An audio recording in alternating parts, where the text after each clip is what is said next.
Welcome to a new edition of the Neon Jazz interview series with jazz drummer and radio host Sam Wisman. This busy jazz cat is a member of the Kansas City Jazz Orchestra, and he gigs all over town. He's also known as the Jazz Insider on KKFI 90.1 FM with a weekly radio jazz show. He also teaches private drum lessons and enjoys playing a piano and guitar. Sam is the son of a classical musician right out of Topeka, Kansas, who fell in love with jazz listening to the radio at the age of 13.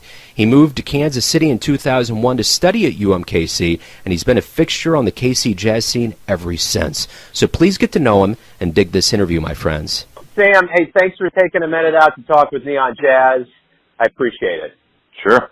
So let's go ahead and start off with kind of the topic, so to speak, of right now, which I caught you after the Winter Wonderland performance with the Kansas City Jazz Orchestra the other night.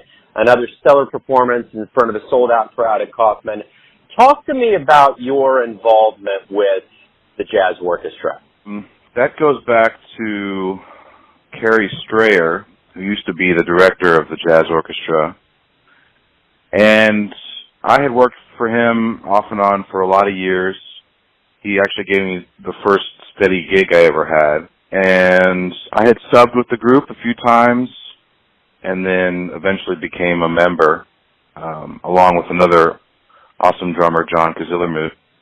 And we sort of trade off the drumming duties for Kansas City Jazz Orchestra.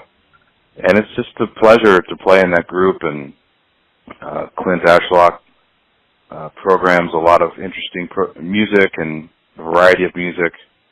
And it's great to play with all the musicians in that group.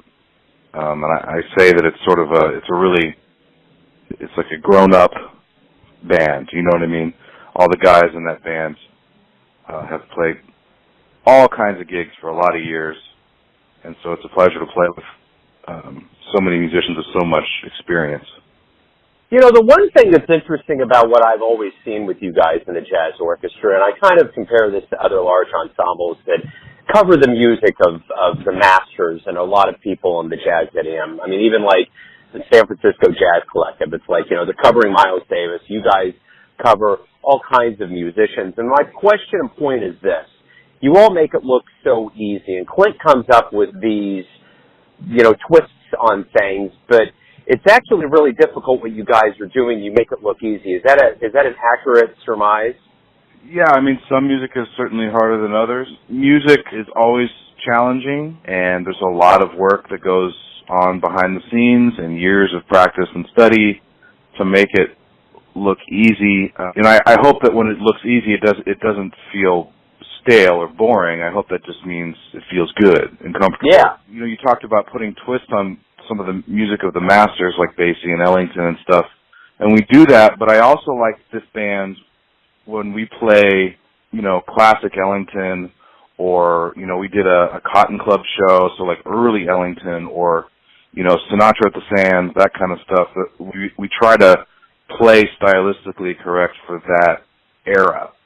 So that's another thing I like about this band is the musicians in Kansas City Jazz Orchestra both like to play modern music and rearrange music in a modern way, but then also really recreate, you know, the classic sound of the Basie band or the Ellington band, for example. Yeah, and that was my point. It's not that at all that it's stale. I'm coming from a perspective of not being a jazz musician, but watching what you guys do, recognizing that this is, you know, this is your interpretation on improv. And, you know, each time you do improv, it's new each time, but there's spin, and I'm cognizant of that with Clint. I'm cognizant of that with you guys that are out there. So that's my bigger point, so to speak. Mm-hmm. Let's get back to the beginnings of all of this to understand Sam, to understand what you're doing and who you are, not only as a musician, but as a radio host. And it all began back in Topeka, correct?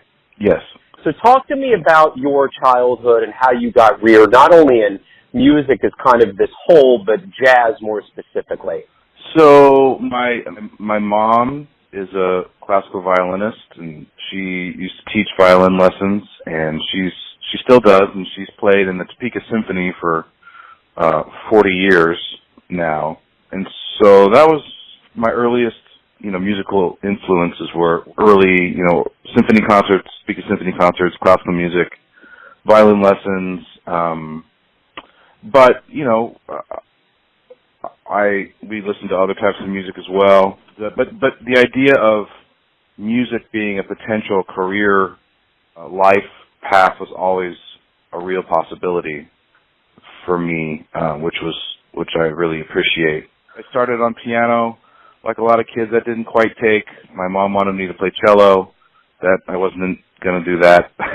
But like a lot of kids, I remember hearing the big concert bass drum and just the visceral feeling that it gives you as the vibrations hit your chest.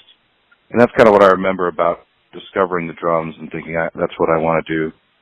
So I started fourth grade bands and took lessons and practiced a lot as a kid and did, school band and started learning drum set. And jazz came around really, probably on the radio. I had heard some jazz performances, but playing jazz and listening to it on the radio were always intertwined for me. So I used to listen to the local NPR station in Topeka. Bob Parlocha had a show, a syndicated show, and then also Dick Wright. I don't even know if you know that name, but Dick Wright Dick Wright hosted a show on Saturday afternoons from Lawrence, where he was professor at KU, and I listened to that almost every Saturday when I was, an early teenager on. And so that was always a big influence, and that's how I learned a lot of tunes. I used to play along to the radio with my drum set, and just learned a lot of tunes, learned a lot of musicians.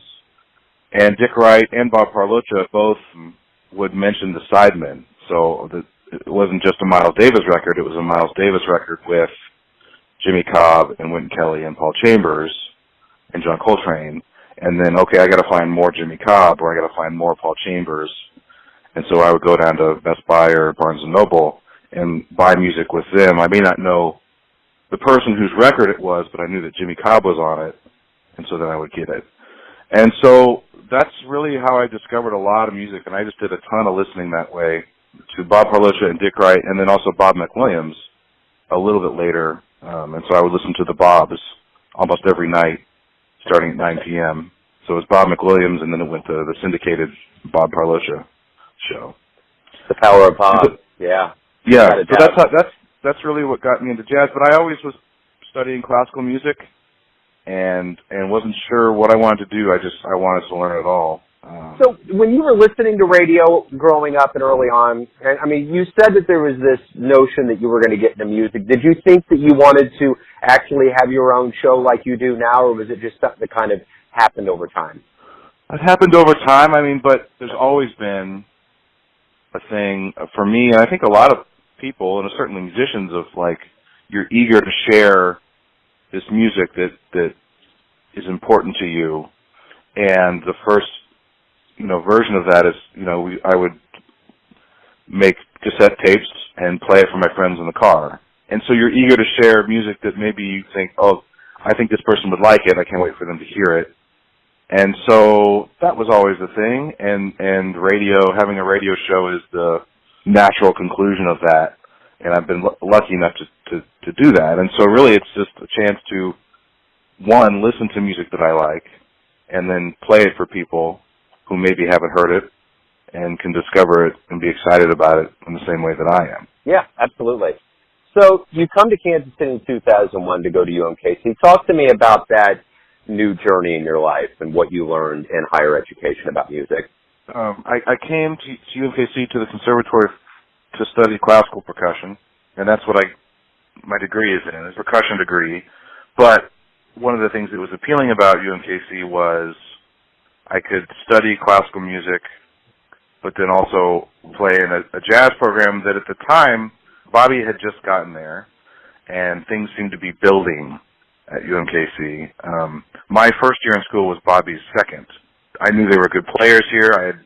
I had heard Bob Bowman play. I had heard Todd Strait play. I had heard Paul Smith play. And so I knew that musicians like that were around. Brom Winans, I had heard them in Topeka, playing at Topeka Jazz Workshop concerts. And I thought, well, if I can study classical music and get to, learn from these people at the same time, that sounds great. And it was away from home, but not so far away from home, that parents couldn't come see performances or that kind of thing. And it was a really good experience. The number one thing for me about my experience at UMKC was just constant playing, constantly juggling 4 concerts at one time, different stacks of music, learning marimba parts, orchestra parts, playing in the opera, having a jazz band concert. All of that was going on at the same time. What equipment do I need to be where at what time? What time is this rehearsal? Okay, what's next? And that was really what happened all throughout my college experience. And that really prepared me for what happens now. Because any, busy musician will tell you that there's ongoing practice that we do. There's a lot of okay, you've got an hour to get ready for this thing that's happening. Can you learn it efficiently? Can you get your equipment organized? Do you have the right clothes in the car? Do you pack a lunch? All that stuff. Things that I learned because of the chaos that was going on in school, but it was good, And obviously private lessons were great. I took lessons from Todd Strait, Tommy Ruskin, Doug Allwater. They were my main teachers and drum set teachers, and I took classical lessons from Dr. Snell, percussion department, and I took a semester of lessons with Bobby as well. We just basically played duos in a practice room.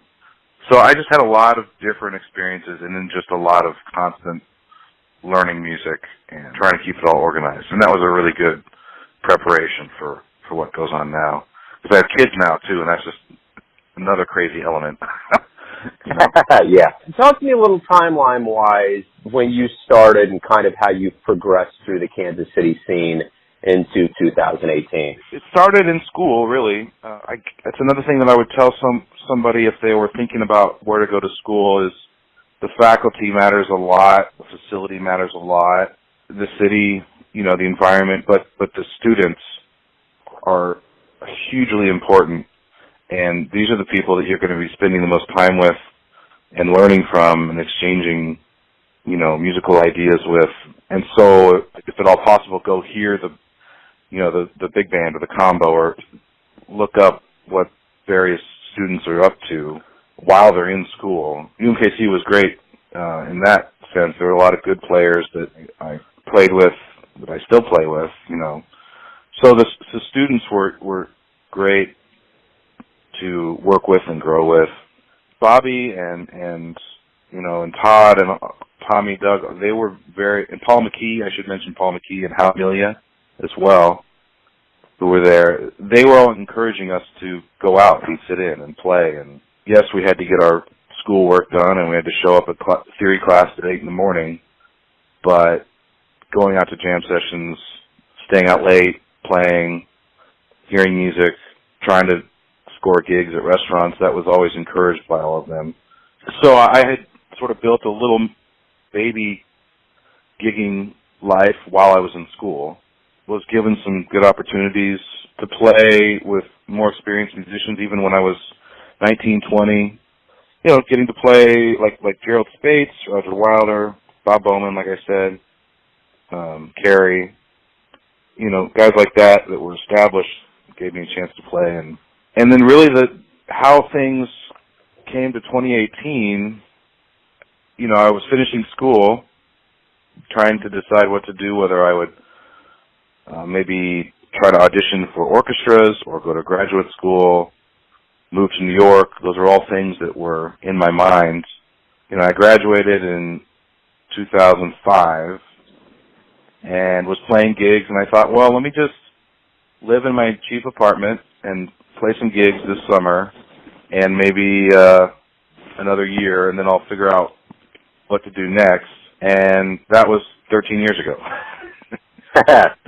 That's basically how it happened. I just built a playing career and met so many great musicians and expanded what I do and trying to grow. And I always just wanted to try to be able to play the drums and have a family and a little house, and I've been able to do that, knock on wood.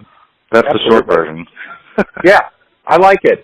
So what do you like best about being a practicing musician? Boy, number one I'd say would be performing. It's amazing to perform. It's amazing to work with other performers. It's amazing to feel energy of a crowd. There's nothing quite like maybe, playing a ballad. Like when the crowd is really listening in the moment when the ballad ends and there's that silence for a second and then the applause, like that, there's something amazing about that. And so I would say performing is what I like best about it, for sure.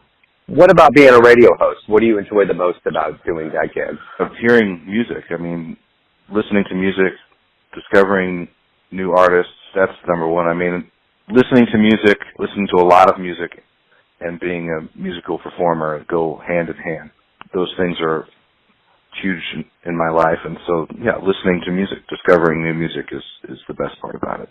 Talk to me about the Kansas City Jazz scene in 2018. I've been doing this show since 2011, and there seemed to be an uptick at the time, and things have just gotten to a point where recently I spoke with Lonnie McFadden, and, of course, we all know the history of him in Kansas City. Met Jay McShann in his kitchen. He's been all over the world, and he said that he has never seen the Kansas City scene as healthy as it is right now. So, not wanting to put words or put any kind of subjective gloss over things, but I guess I just want to ask you, being a part of it, what is your evaluation of Kansas City in 2018 jazz-wise? Well, it's good. There's a lot of work for people. There's never enough, right? We're always hungry. We're always trying to get more. But primarily, work comes and goes, and the clubs open and close. Wages may rise or fall, but primarily it's that the musicians are good. And the music that people are making is good. I mean, if you go hear Peter Schlam, Brian Lee, Stephen Martin, Scott Dillinger, I'll put those guys up against anybody, So the quality of the musicianship is very strong. You could argue pound for pound, we might have the best scene right now. There's obviously great musicians everywhere you go, but there's a lot in a relatively small city. I mean, Kansas City's a big metro, but compared to Chicago, New York, LA, Boston, there's a lot of really good musicians here. So the scene is good, but the musicians are good, and that should be the number one focus. One thing that I always find, getting down on 18 and Vine and kind of getting bespeckled by all of the history that has gone on there, I always wondered what it would be like if I could just close my eyes and kind of in that field of dreams notion, open it up, and there you go, you're in the thick of it. So my question is this: if you are in the thick of it, you're in the heyday of Kansas City, and you do open your eyes, where are you going to go? Who are you going to see? You can pick anybody in that anthology of Kansas City jazz musician. Who are you going to go see? Boy, probably, the Kansas City 7, Lesser Young recordings. I mean, they're awesome. The Basie Band with Papa Joe Jones, the late 30s, so good. And the thing, the Ellington Band, one thing I always think about that era of music, we are only able to absorb it through recordings from antiquated recordings, right? Even with the technology being what it was, they sound amazing. So I can only imagine what it would be like to be in a room with that Basie Band or the Ellington Band. I can't imagine what it would sound like. I mean, I thought about this too with like the classic Coltrane Quartet. I mean, if I had a time machine, that's who I would go see, is the Coltrane Quartet from 1962 or 63. It sounds amazing on recordings. I can only imagine what it would be like to sit in front of them, I'd just go hear somebody live, Let me ask you this. As far as education goes, there's higher education, there's being on the bandstand, but there's always that education, as you alluded to, with listening to jazz. And seeing live jazz is a magic moment. What live jazz have you seen that was real pivotal in your life that you really remember that left an impression? That's a great question. So much. I mean, the things that come to mind, I'm a freshman at UMKC and really absorbing as much as possible and just, swimming in music and study. And Bobby brings Horizon to the Blue Room, and this was sort of the first show, at least since I lived there, the first show that it was like Bobby, with his band, kind of welcome to Kansas City, here's my thing. And it was the Horizon Band with Essiet and Victor Lewis, Mulgrew Miller, I believe Melton Mustafa on trumpet, and Bobby. The whole place was like vibrating from soul and groove and swing, and just this. Bobby's music, was so uplifting, fun, and joyous. That was an incredible night. Well, this is a little bit off the beaten path. It's jazz, I suppose, but I remember hearing Brad Cox had arranged the Nutcracker and some other Christmas songs, and they did a show at All Souls. And this was, I think it was technically called the Brad Cox Ensemble. And, it was Brad leading the band, Jeff Harshbarger was in it, Scotty McBee, I believe Bill McCamey was playing like sousaphone and theremin, Jake Blanton, a lot of great musicians, some of which have moved away and some of which are still here, but I had just never heard music like that. The way that they rearranged the music and the amount of fun they were having, it was very impactful on me, and I went up to Brad afterwards, who I had not ever met, and I was like, I'm Sam, and I played percussion, and I will do anything you say. I just want to play with you, And eventually it did, and it's turned into a really long musical relationship, and some of my best moments ever musically with Brad and Jeff Harshbarger, and I've just learned so much from them. And so that was just a moment that I'll never forget, hearing that music and being blown away by the music, but also finding, a musical inspiration, but also a partner, somebody that it's been amazing to work with and grow with. And then I guess one more that comes to mind, there's so many, but one more that comes to mind is the first time I saw Matt Wilson play. Just pure joy and good feeling and honesty on the drums. And that was a real important moment for me, too. Those are just three of about 8,000. Yeah, I like it.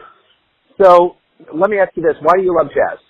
I guess number one would be the groove, the feel, the swing feeling, that bouncing feeling that it has when it's done well. It's, freedom and joy. Yeah, it's just the feel.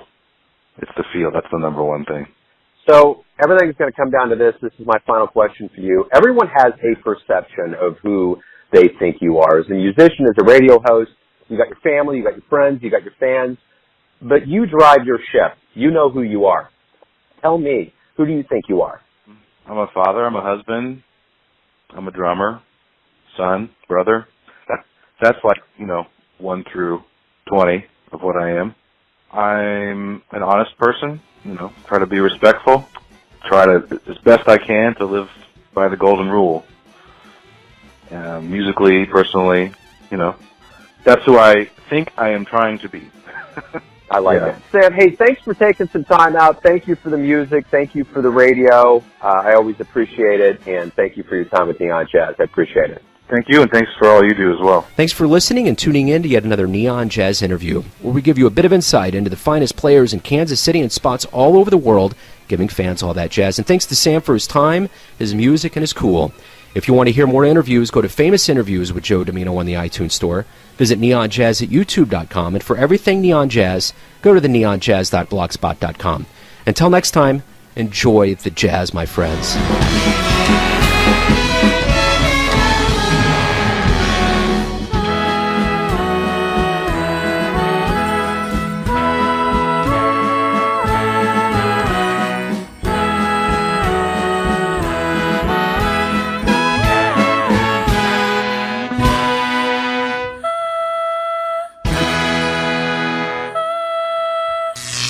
Neon Jazz.